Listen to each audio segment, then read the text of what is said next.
There was once a man who died many times before his body ever did. He didn't die in one dramatic moment. He died slowly, quietly, and repeatedly. Every time he wanted to speak but stayed silent. Every time he wanted to change but chose comfort instead.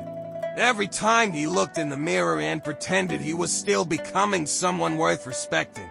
He killed the version of himself that was afraid of judgment. He buried the man who made excuses every single day. He let go of the identity that kept him small, safe, and invisible. Most men never do this. They live their entire lives as copies. They wear masks so long that they forget what their real face even looks like. They become whatever the world told them they should be, until there's almost nothing left of who they were meant to become. But this man was different. One day, he decided he was tired of being afraid.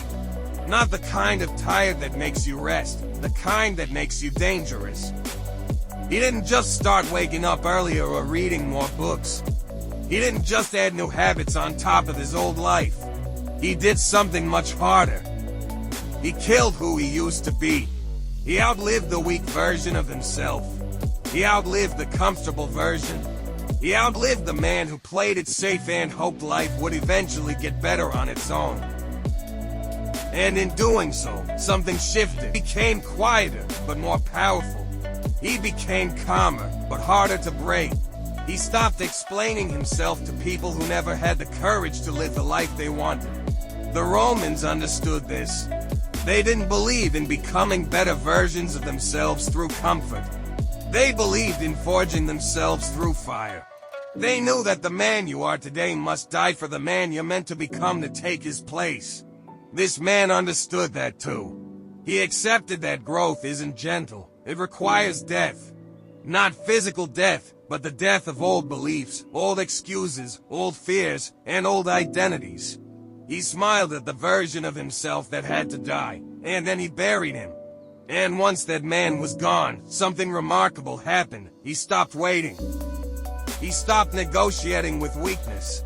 He stopped asking for permission to become who he was always meant to be. He became dangerous, not in a loud or arrogant way, but in the way that matters most. Unstoppable, because the man he used to be no longer existed. So now I ask you, which version of yourself are you still feeding? Because one day, you will either outlive your old self or be buried with him.